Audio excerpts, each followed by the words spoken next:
The celebration had been going on for 3 days, across Earth and all its orbital colonies. 50 years of peaceful contact with alien civilizations had finally paid off. Humanity was officially joining the Galactic Council Imperium. Over 1.2 billion people lived in the massive orbital stations circling Earth, and every single one of them felt proud to be part of this historic moment. Admiral Lucas Grant stood in Earth's military command center, watching the live feed from the Council's flagship. His uniform was freshly pressed for the occasion. The room buzzed with excitement as diplomats and officers chatted about humanity's bright future among the stars. Grant smiled, thinking about his daughter, who worked on Orbital Station 7. She had called him that morning, thrilled about the ceremony. Maya Torres sat at her communication station, her fingers dancing across the holographic controls. She was responsible for maintaining the link between Earth and the orbital colonies during the ceremony. Her younger sister lived on Station 12 with her family. Maya had promised to record everything for her nieces to watch later. The main view screen flickered to life. High Executor Zarthian appeared, his reptilian features arranged in what humans had learned was a smile. Representatives from hundreds of alien species filled the council chamber behind him. The broadcast was being sent to thousands of worlds across the galaxy, a standard practice for welcoming new members. "People of Earth," Zarthian began, his voice translated into perfect English. "Today marks your entry into our great Imperium. For 5,000 years, the Council has maintained peace and prosperity across the galaxy. You are now part of this legacy." Grant noticed something odd. The alien representatives in the background were not clapping or showing any signs of celebration. In fact, many looked uncomfortable. Some were even leaving the chamber. Zarthian continued. "However, as with all new species, you must first pass the traditional test. Every civilization that joins us must prove their strength and resolve. This is the way it has always been done." Maya's console started flashing warnings. She leaned forward, her smile fading. "Sir, I'm detecting unusual energy signatures from the Council fleet. They're powering up weapons." Grant felt his stomach drop. "That must be a mistake. Run the scan again." "All Council ships are going to combat status," Maya reported, her voice rising. "Admiral, they're targeting our stations." Before Grant could respond, the view screen split. Half showed Zarthian still speaking. The other half showed the Council fleet surrounding Earth's orbital colonies. Hundreds of alien warships, their weapons glowing with deadly energy.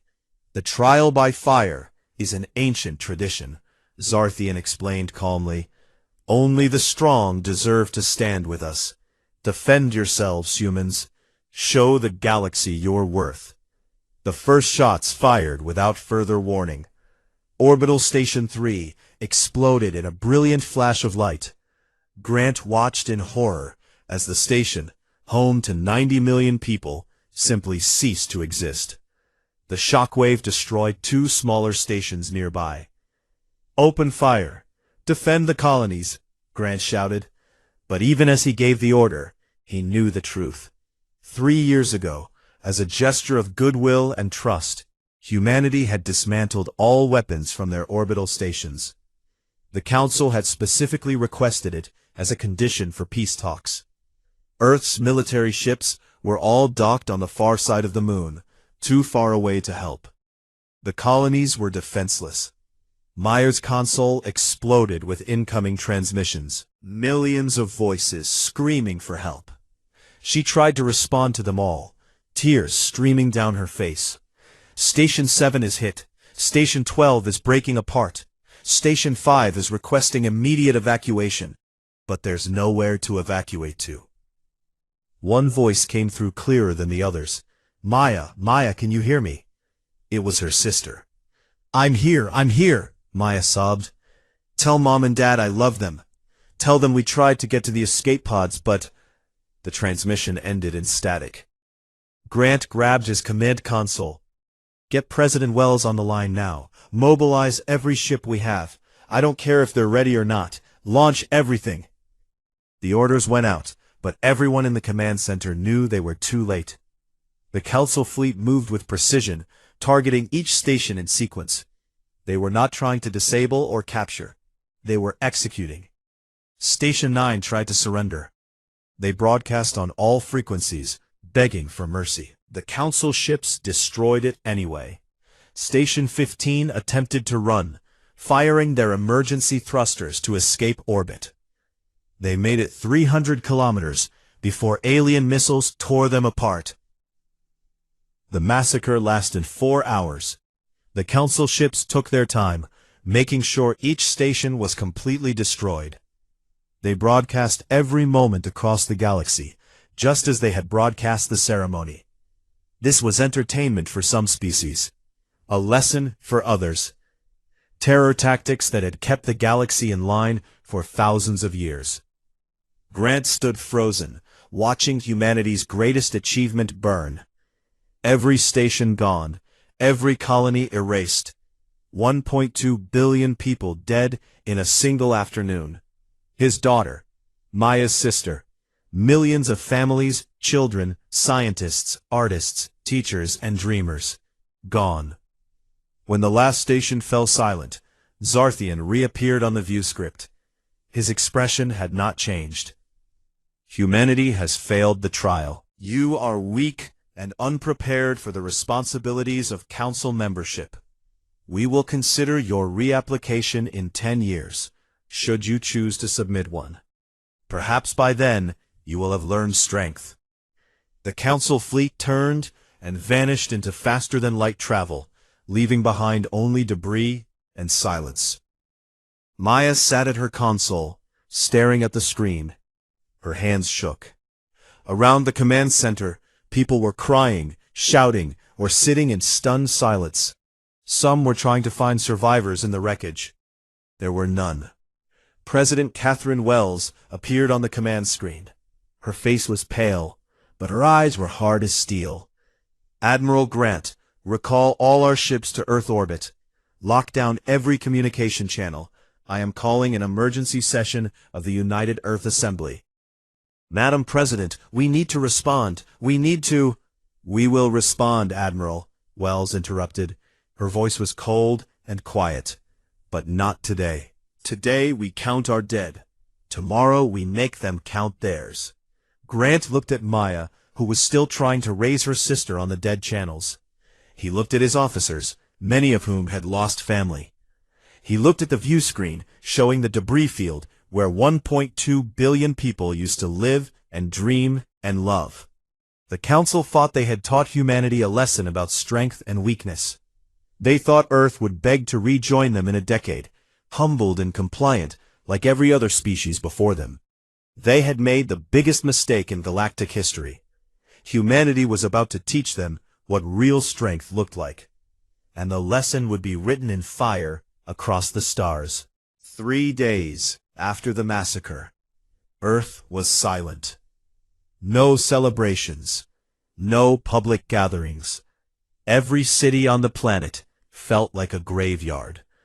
Nearly everyone had lost someone in the orbital colonies. Families, friends, colleagues. The scale of the loss was almost impossible to comprehend. President Catherine Wells stood before the United Earth Assembly in Geneva. The chamber was packed, but nobody spoke. No arguments, no political games, just silence and grief and something else, something colder. Wells did not cry. Her voice was steady and clear. The Galactic Council Imperium murdered 1.2 billion of our people. They broadcast it for entertainment. They called it a tradition, a test. She paused, letting the words sink in. We will remember every single person we lost, and they will learn what that means. The vote was unanimous. Every nation on Earth agreed. The military budget became unlimited. Every restriction on weapons research was removed. Projects that had been canceled for being too dangerous or too expensive were restarted immediately. Earth had one goal now, and everything else was secondary. General Nathan Cole walked into the Pentagon's deepest level, a section that most people did not even know existed. He carried new orders, signed by every major government on Earth. The folder was thin, but its contents would reshape humanity's future. Dr. Lisa Monroe was waiting for him in the experimental weapons lab. She was a small woman with tired eyes, but her mind was one of the sharpest on the planet. For 20 years, she had been working on theoretical weapons that the government had refused to build. "The restrictions are lifted," Cole said simply, handing her the folder. "All of them." Monroe opened it and read quickly. Her hands trembled slightly. "General, some of these projects, we stopped them because they violated every ethical standard we have." "The Council violated every ethical standard when they murdered our people," Cole replied. "Can you build them?" Monroe looked at the list again. Quantum disruptors, singularity missiles, weapons that could tear apart space itself. Things that humanity had theorized but never dared to create. "Yes, but it will take time." "You have 2 years," Cole said. "After that, we go to war with whatever you can give us." Across the solar system, shipyards roared to life. Every construction facility, from Mercury to Neptune, began building warships. Not the peaceful exploration vessels humanity had been proud of, but ships designed for one purpose only: destruction. Commander Jake Bennett led a special operations team into the debris field where the orbital colonies used to be. The area was still filled with wreckage, bodies, and the remnants of 1.2 billion lives. It was the most depressing mission Bennett had ever undertaken, but it was necessary. "Sweep everything," he ordered his team. "I want every piece of Council technology recovered. Every weapon fragment, every sensor array, every computer core that survived." His team worked in silence, moving through the graveyard of Earth's dreams. They found what they were looking for on the 3rd day. A damaged Council ship's computer core, still partially functional. It had been part of a fighter that had collided with debris during the attack. Sophie Martin was the engineer assigned to crack it open. She was young, barely 30, but brilliant with alien technology. She had studied every piece of Council equipment that humanity had received during the peaceful years. The computer core revealed something interesting. The Council's weapons operated on principles that humanity had explored decades ago, but abandoned. They were based on forced quantum collapse, a technique that human scientists had deemed too unstable and potentially catastrophic. "They're using it anyway," Sophie explained to General Cole during a video conference. "Their weapons literally tear apart matter at the quantum level. That's why our stations didn't stand a chance. But General, this technology is dangerous, even for them. I can see design flaws everywhere in this code." Cole leaned forward. "Can we make it better?" Sophie smiled for the first time since the massacre. "Sir, we can make it perfect." The work continued around the clock. Dr. Monroe's team made breakthrough after breakthrough. Turns out that when you remove all ethical restrictions and pour unlimited money into research, science moves very fast. Some of the scientists felt uncomfortable with what they were creating. Others threw themselves into the work with grim determination. Maya Torres was transferred from communications to intelligence. Her job now was monitoring Council transmissions and learning everything possible about their empire. She worked 16-hour days, listening to alien chatter, building profiles of their military capabilities. She discovered something interesting. The Council was massive and powerful, but also corrupt and complacent. They had not fought a real war in over 1,000 years. Their military existed mostly for show and for crushing weak opponents.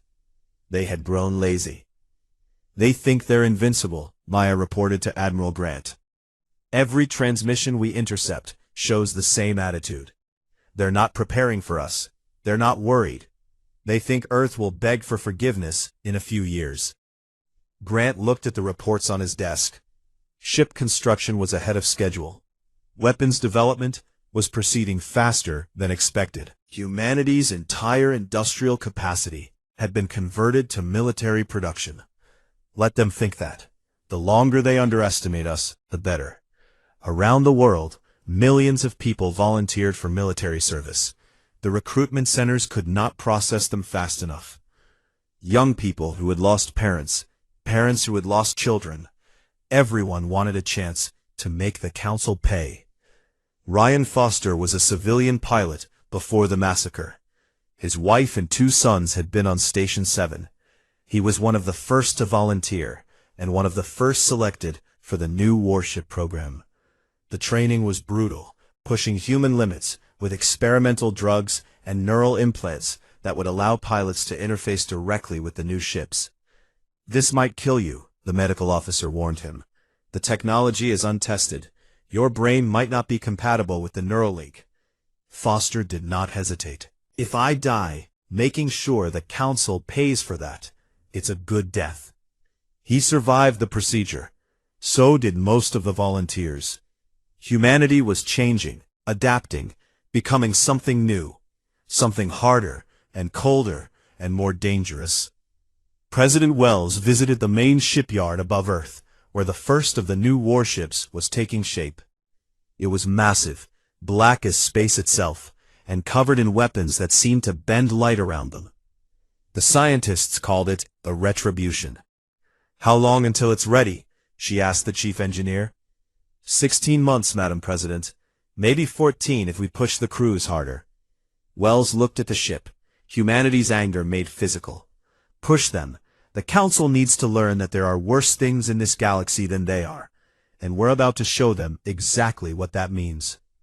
On Earth, and throughout the solar system, humanity worked. They did not broadcast their progress. They simply built and trained and prepared in total silence. The Galactic Council interpreted this silence as submission. Their intelligence reports said Earth was mourning, and would eventually request readmission to the Imperium as a subservient species, just like everyone else had done throughout history. They were completely wrong, and by the time they realized it, it would be far too late. 2 years and 3 months after the massacre, a Council patrol fleet disappeared near the outer edges of their territory. 7 ships were conducting a routine sweep of the border regions when they simply vanished. No distress calls, no wreckage. One moment they were there, the next they were gone. The Council's investigation found nothing. The sector was empty.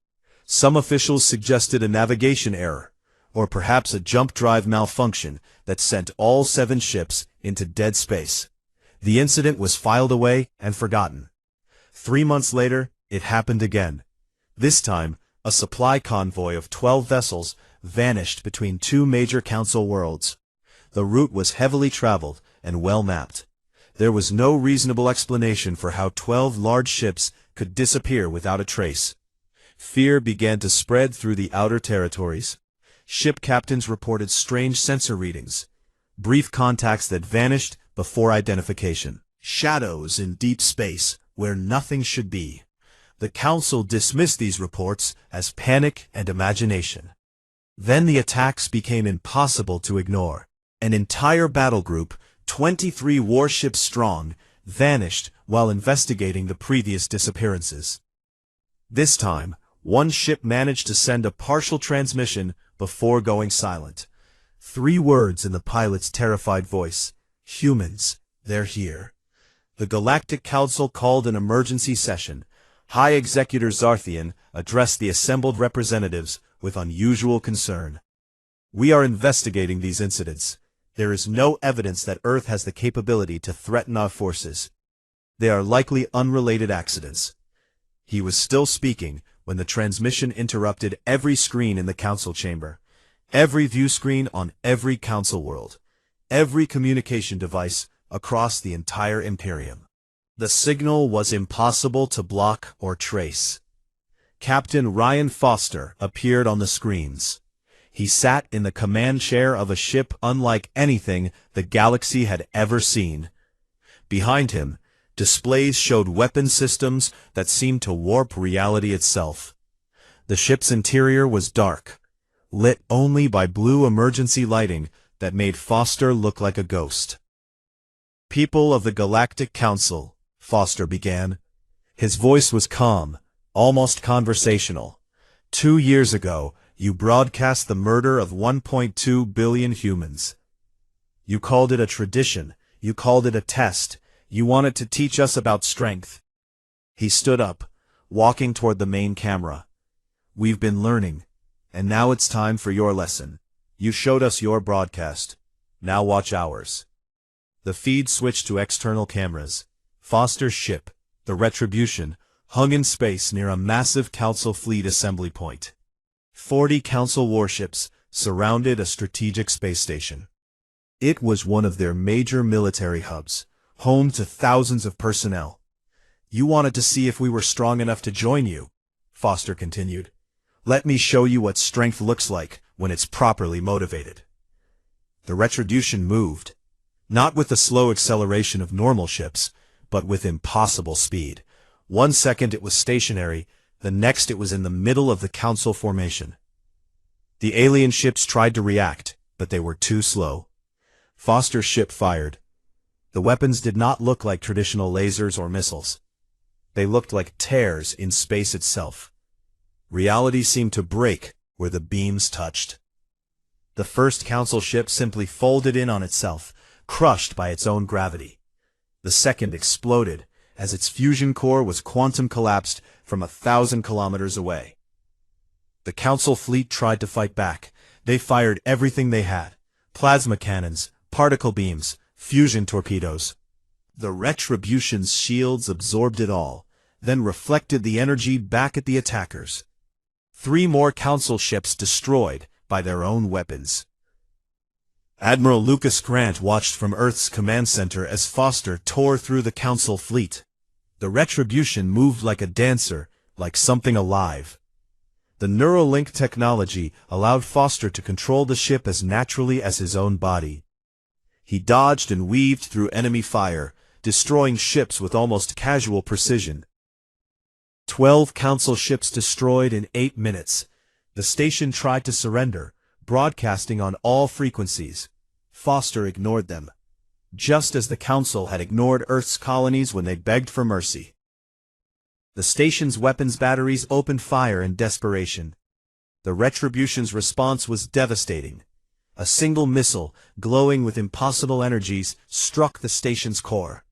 Then, the entire structure collapsed into a point of infinite density before exploding outward. Nothing remained except scattered atoms. Foster's face reappeared on the broadcast. That was for Orbital Station 7. 23 Council warships destroyed. 1 strategic station eliminated. This broadcast is going to every world in your empire, just like you broadcast our deaths. The transmission shifted again. This time it showed Commander Claire Anderson and the Second Fleet. 20 human warships, each as advanced as the Retribution, engaged Council forces at 5 different locations simultaneously. The battles were not even close. Human ships moved faster, hit harder, and fought with a precision that the Council could not match. At the Valtor shipyards, Anderson's forces destroyed 43 Council vessels under construction. At the Meridian Supply Depot, they eliminated an entire logistics fleet. Each attack was calculated to cause maximum damage and maximum fear. Maya Torres, now serving as the intelligence coordinator for the entire operation, watched the Council's communication networks collapse into chaos. Alien commanders were screaming for reinforcements. Politicians were demanding answers. Some species were questioning whether the Council could even protect them anymore. "We're receiving surrender requests from 17 Council ships," Maya reported. "They're asking for mercy." General Nathan Cole, standing beside Admiral Grant, shook his head. "No mercy. Not yet. They need to understand what they did to us." The campaign continued for 6 more hours. Human forces struck with surgical precision across the Council's territory. They targeted military installations, weapons factories, and strategic resources. They avoided civilian populations, but made sure every Council world saw the attacks. Sophie Martin's improved weapons performed flawlessly. The quantum disruptors tore through Council shields like they did not exist. The Singularity missiles created tiny black holes that consumed entire ships. The gravity wave generators crushed vessels from the inside out. Dr. Lisa Monroe watched the data streaming in from the battles. The weapons were working even better than predicted, maybe too well. Some of her scientists looked uncomfortable with the destruction they had created. But Monroe remembered the bodies floating in the debris field where the colonies used to be. She felt no guilt. By the time the human fleet withdrew, the Council had lost over 200 warships, 6 major installations, and countless smaller facilities. Not a single human ship was destroyed. 3 were damaged, but all returned to base under their own power. The broadcast ended with President Catherine Wells addressing the galaxy. She stood in the rebuilt command center, surrounded by Earth's military leadership. Her expression was carved from ice. Galactic Council, you took 1.2 billion lives from us. You thought we would beg for forgiveness. You thought we would submit like every other species you have terrorized. You were wrong. She leaned forward, her eyes boring into the camera. This is just the beginning. We will dismantle your empire piece by piece. We will free every species you have oppressed. We will break your fleets and burn your stations. And we will not stop until you understand the price of what you did. She paused, letting the silence stretch. You wanted to teach us about strength. Class is now in session. The transmission ended, leaving the Galactic Council in chaos. Emergency sessions were called. Fleet commanders were given new orders. But it was too late. Earth had proven something that the Council had denied for thousands of years. They were not invincible. And humanity was just getting started. In the command center, Admiral Grant turned to General Cole. Phase 1 complete. How long until we're ready for Phase 2? Cole checked his tactical display. 3 weeks. Commander Marcus Webb's ground forces are ready to deploy. And the Horizon device is almost operational. Grant nodded. Good. The Council thinks this was our full strength. They're about to learn they've seen nothing yet. Across Earth and throughout the solar system, humanity prepared for the next phase. The silent fury of the past 2 years was now unleashed rage, and the galaxy would burn until justice was served. The Galactic Council's emergency session was in absolute chaos. Representatives from hundreds of species shouted over each other, demanding explanations and protection. High Executor Zarthian tried to maintain order, but his authority was crumbling with each passing moment. The main view screen in the council chamber flickered and died. Then it came back on, but instead of showing the session feed, it displayed a human face. Admiral Lucas Grant appeared before the assembled council, as if he were standing in the room with them.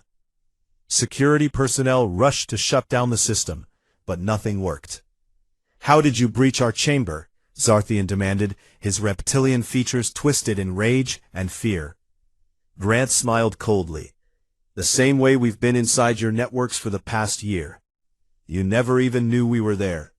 Every communication you've sent, every order you've given, we've been listening.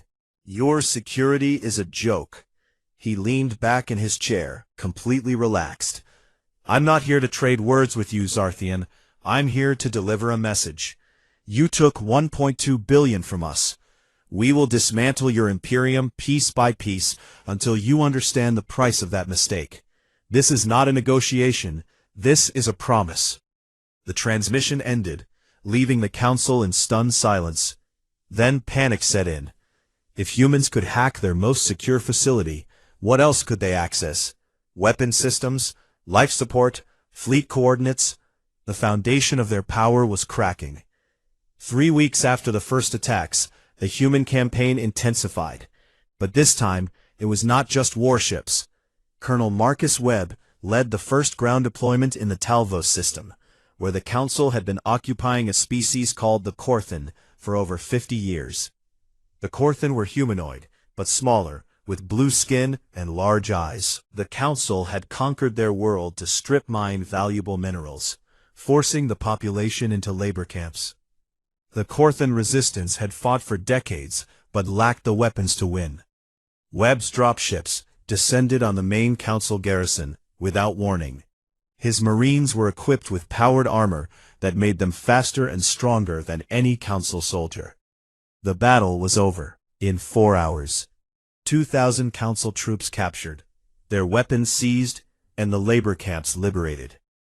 Webb stood in the central square of the Korthan capital, as thousands of freed prisoners emerged into sunlight for the first time in years. An elderly Korthan leader approached him, tears streaming down her face. "Why?" she asked. "Why do you help us?" Webb looked at the celebrating crowds. "Because someone needed to, and because the Council needs to learn that their empire is over." The same scene played out across 12 different worlds in the following month. Human ground forces struck Council occupation zones, liberating enslaved populations and arming resistance movements. Species that had suffered under the Council for generations suddenly found themselves free and equipped with weapons far superior to anything their oppressors had. Maya Torres coordinated with these resistance groups, providing them with intelligence and tactical support. She watched as the Council's empire began to fracture from within. Species that had been too afraid to rebel now saw hope. The Council's reputation for invincibility was shattered. "We're receiving communication from the Velen resistance," Maya reported during a strategy meeting. "They're ready to strike their Council garrison, but they need our support." Admiral Grant studied the tactical map. The Velen system was deep in Council territory, far from human space. "Send them what they need. Weapons, intelligence, and tell them we'll have ships in position if things go wrong." The rebellion spread like fire. The Council tried to respond, but they were fighting on too many fronts. Human fleets struck military targets, drawing away their forces. Then local populations rose up, attacking from within.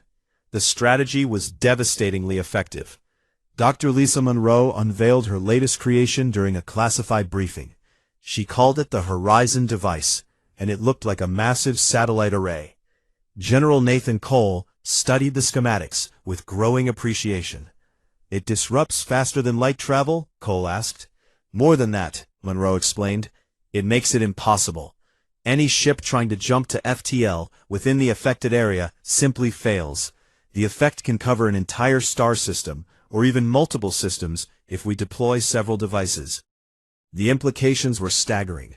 The Council's empire depended on FTL communication and travel. Cut that off, and their systems became isolated and vulnerable. The first Horizon device was deployed in the Karathis sector, a major trade hub for the Council. Immediately, hundreds of Council ships found themselves stranded. Supply lines collapsed. Military reinforcements could not arrive. Communication with the central government was severed. Within a week, 3 Council systems in the sector were in open revolt. Without the ability to call for help or escape, local Council governors were overthrown by their own populations. Human ships arrived to support the rebellions, and the Council lost control of an entire sector. Vanessa Clark, Earth's political coordinator for alien relations, found herself negotiating with dozens of newly freed worlds. They all wanted the same thing: protection from Council retaliation and help building their own defenses. "We're not here to build an empire," Clark explained to a gathering of alien leaders. "We're here to tear one down. Once the Council falls, you'll govern yourselves. We'll provide support and trade, but your worlds are yours." This message spread quickly. Unlike the Council, which ruled through fear and exploitation, humanity offered something different: freedom and partnership. More species began reaching out, offering intelligence and assistance against their former masters. The Council's response was predictable and brutal. They began executing suspected collaborators and destroying entire settlements as examples. High Executor Zarthian appeared on broadcasts, promising swift punishment for any world that aided the human insurgency. President Catherine Wells responded with a broadcast of her own. "Every atrocity you commit strengthens our resolve. Every innocent you kill adds to the debt you owe. Keep going, Zarthian. You're just making our job easier." The human fleet expanded its operations. Captain Ryan Foster and the Retribution led raids deep into Council space, striking targets that should have been unreachable. The Council's best defenses proved useless against human technology and tactics. But the campaign was taking its toll on humanity as well. Chief Engineer Brandon Hayes worked around the clock, keeping the new warships operational. The quantum weapons were incredibly powerful, but also unstable. Several ships had suffered critical failures, and 3 had been lost to their own weapons malfunctioning. "We're pushing the technology too hard," Hayes reported to Admiral Grant. "The quantum disruptors are burning out after extended use. The singularity missiles are difficult to control. If we're not careful, we're going to lose ships to our own weapons." Grant knew Hayes was right, but they could not slow down now. "Do your best, Chief. We need these ships operational." The Council is weakening, but they're not broken yet. In the Galactic Council's headquarters, Zarthian met with his top military commanders. The reports were devastating. They had lost control of 15 systems. Resistance movements were active on 30 more worlds. Human fleets operated with impunity throughout their territory. And they still had no effective counter to the human technology. "We need to negotiate," one of the commanders suggested. "Offer them terms, reparations, apologies, whatever they want." Zarthian slammed his clawed hand on the table. "We do not negotiate with inferior species. We are the Galactic Council. We have ruled for 5,000 years. And in 2 years, these humans have nearly destroyed us," another commander pointed out. "Pride will not save us." But Zarthian refused to see reason. He ordered massive fleet mobilizations, pulling ships from every corner of the Empire. If the humans wanted war, he would give them the largest battle in galactic history. Maya Torres intercepted the orders and immediately alerted Admiral Grant. "They're gathering everything they have, over 3,000 warships converging on their home system. It looks like they're preparing for a final stand." Grant smiled grimly. "Good. Let them gather. It will be easier to destroy them all at once." He turned to General Cole. "How many ships can we deploy?" 50 of our new warships are operational. We can have them ready to move in 1 week. 50 against 3,000. The numbers seemed impossible, but Grant remembered the first engagement when the Retribution destroyed 40 Council ships alone. The technology gap was enormous. This would not be a battle, it would be an execution.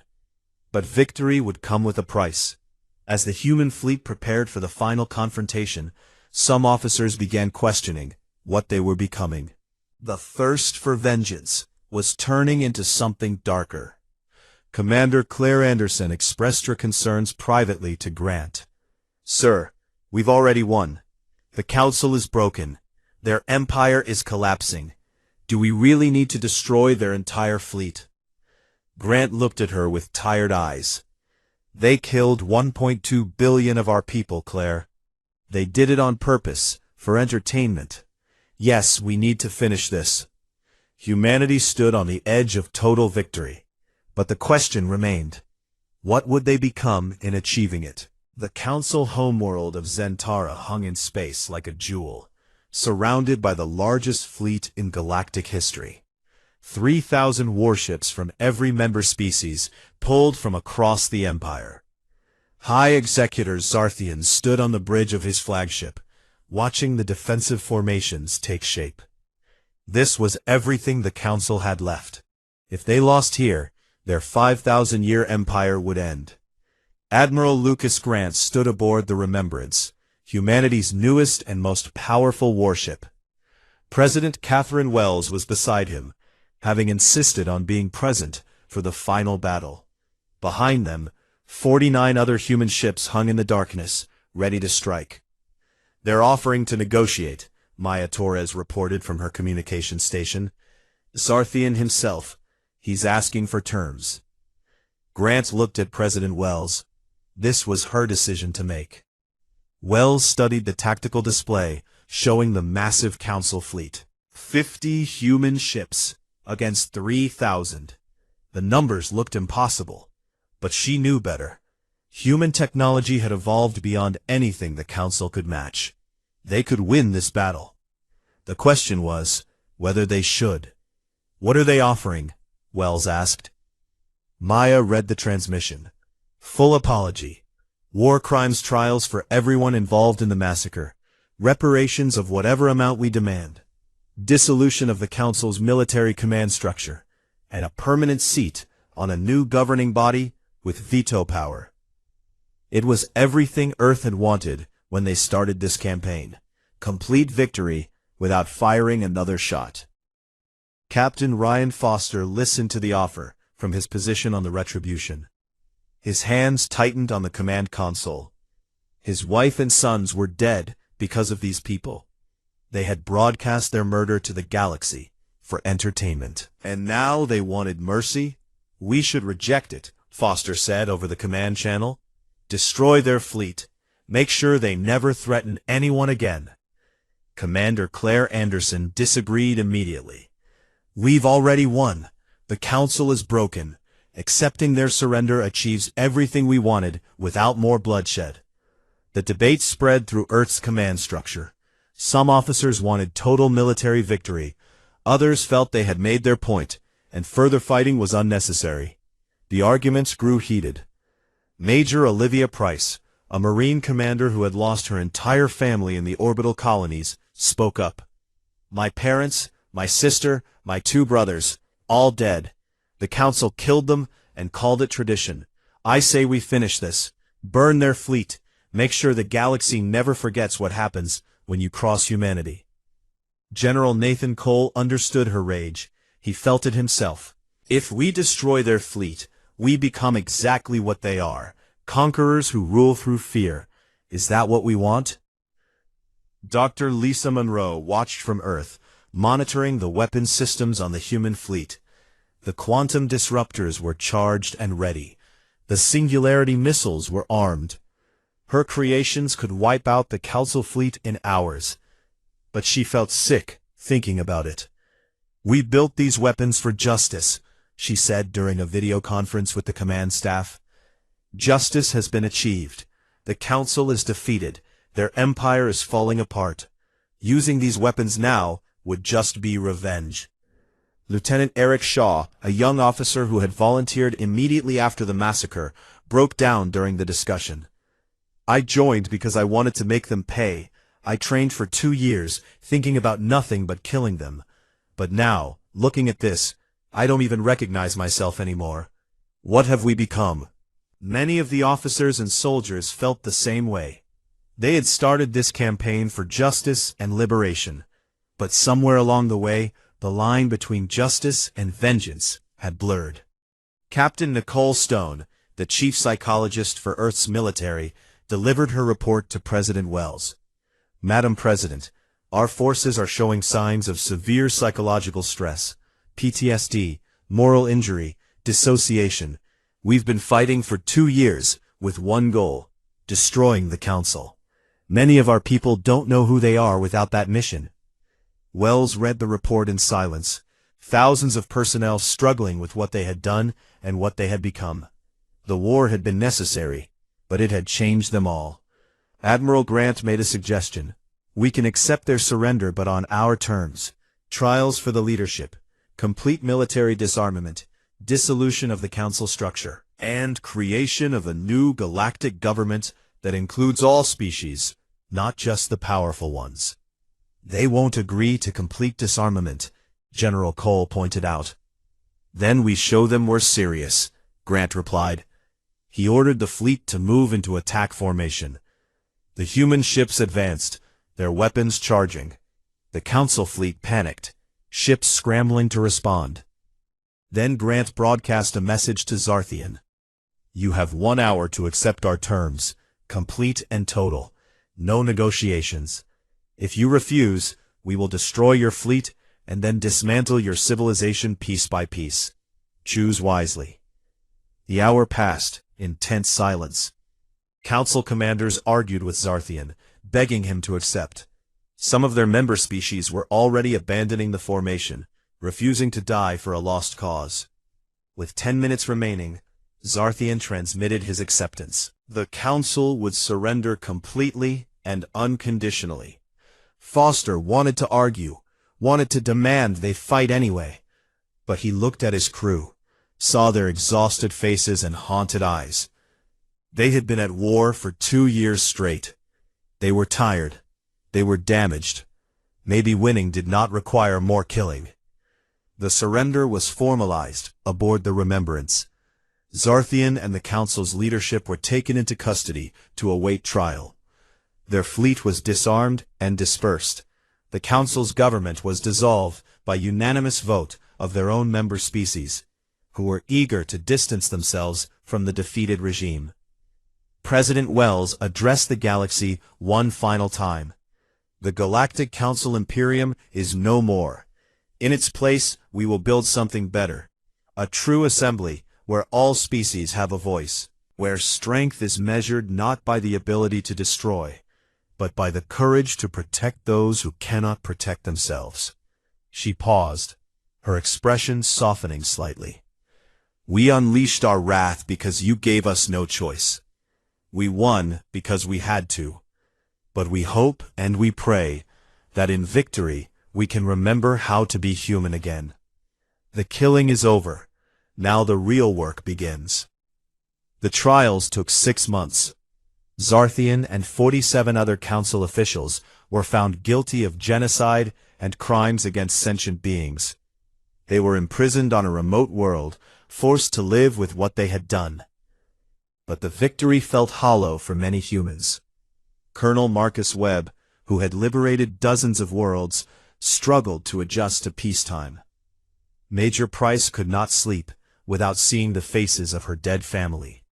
Foster resigned his commission, unable to pilot a warship without remembering why he learned to hate. The new Galactic Assembly was formed with representatives from over 500 species. Earth held a permanent seat, but refused special privileges. The focus shifted to rebuilding, healing, and ensuring that nothing like the Council's tyranny could happen again. 1 year after the war ended, a memorial was unveiled in Earth orbit, exactly where Orbital Station 7 used to be. 1.2 billion names were engraved on crystalline panels that orbited Earth, visible from the surface on clear nights. President Wells, now retired, attended the dedication ceremony. Admiral Grant was there, along with Maya Torres, General Cole, and thousands of others who had fought in the war. They stood in silence, remembering. A school group visited the memorial, children who had been born after the massacre. Their teacher was Julia Bennett, formerly a sergeant in the 3rd Fleet. She pointed to the names floating in space. This is why we fought, she told them. Not for conquest or glory, but because these people were murdered, and someone needed to answer for it. We became something terrible to achieve justice. We built weapons that could tear apart reality itself. We made ourselves into monsters. One of the children asked, "Was it worth it?" Julia thought carefully before answering. We won. The bad people were stopped. The galaxy is better now. But we lost something too. Our innocence. Our belief that we could be better than those who hurt us. So remember what was done to us. Remember what we became. And remember that our greatest strength is not our weapons or our ships. It is knowing when not to use them. Humanity stood as the galaxy's new superpower, respected and feared in equal measure. Other species looked to Earth for leadership and protection, but humans themselves looked inward, trying to heal from what they had done and what they had become. The weapons that won the war were locked away, their designs classified and guarded. Dr. Monroe destroyed her personal notes, unwilling to let that knowledge spread. The quantum disruptors and singularity missiles existed, but hopefully they would never be needed again. Earth's military slowly demobilized, but remained ready. The galaxy was safer, but not safe. Other threats would emerge. But humanity had learned a terrible lesson. The line between justice and vengeance, between protection and destruction, was thinner than anyone wanted to admit. In the end, humanity had unleashed its wrath and won. But the true battle, the one to reclaim their humanity and find peace in victory, had only just begun. And that battle would last far longer than any war.